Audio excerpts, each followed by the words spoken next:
حضرت ابو طالب انہوں نے ایک نعت لکھی. وہ نعت کیا ہے؟ وَأَبْيَضُ يُسْتَسْقَى الْغَمَامُ بِوَجْهِهِ سِمَالُ الْيَتَامَى عِصْمَةٌ لِلْأَرَامِلِ يَهُودَ يَلُوذُ بِهِ الْعُلَّاقُ مِنْ آلِ هاشم فَهُمْ عِنْدَهُ فِي نِعْمَةٍ وَفَضَائِلِ.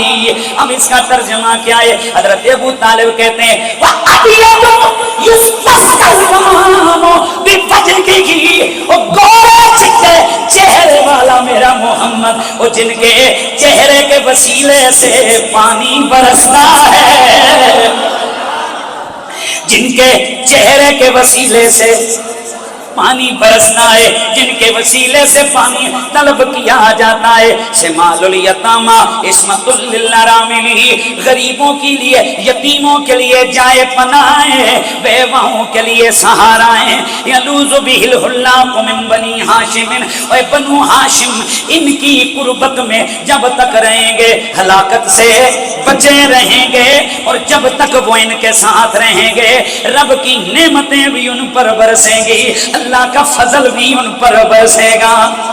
سبحان اللہ کی آواز آنی چاہیے.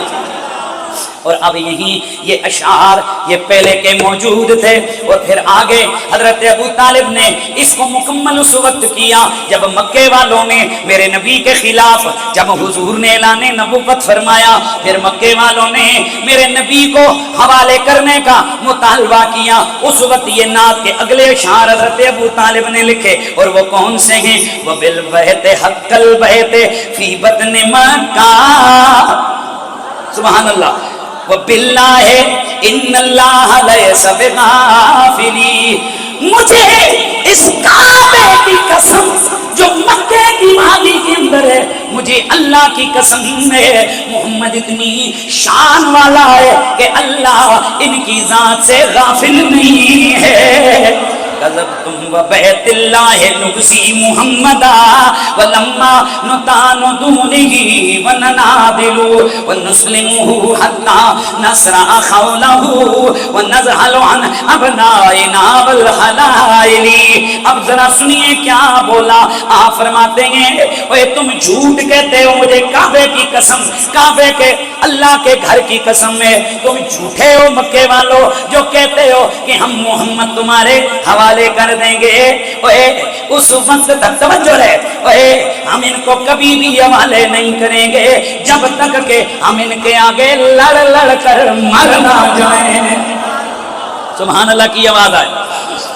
ہم ان کو اس وقت تمہارے حوالے کریں گے کہ جب ہمارے بچے یتیم ہو جائیں گے، ہماری عورتیں بیوہ ہو جائیں گی. مطلب یہ کہ اسی مرا گے تے تواڈے ہاتھ محمد تک پہنچن گے. اور ابو طالب نے جو وعدہ کیا تھا وہ سچ کر دکھایا. جب تک ابو طالب زندہ رہے کسی کی جرت نہ ہوئی. اور میں یہ بھی عرض کرتا چلوں یہ جتنے بھی واقعے ہیں کہ فلاں جگہ ابو جہل نے ظلم کیا، فلاں جگہ اوجڑی ڈالی گئی، فلاں جگہ نبی کا راستہ روکا گیا، یہ سارے واقعات حضرت ابو طالب کے وصال کے بعد ہیں. اس لیے جب حضرت ابو طالب کا وصال با کمال ہوا کچھ عرصہ گزرا، میرے نبی پاک رونے لگے اور رو رو کے فرمایا چچا میں نے سوچا بھی نہ تھا کہ تمہاری جدائی کو اتنا جلدی محسوس کروں گا. جس سال ابو طالب دنیا سے گئے پورا سال نبی نے غم منایا. اے دوستو سوچو یہ کیسا کافر ہے جس کو یاد کر کر کے نبی رو رہا ہے. یہ کیسا بندہ ہے کہ جس کے فراق میں میرا نبی فرما رہے ہیں چچا میں نے تمہاری بچھوڑے کو، تمہاری جدائی کو بڑا جلدی میں نے محسوس کر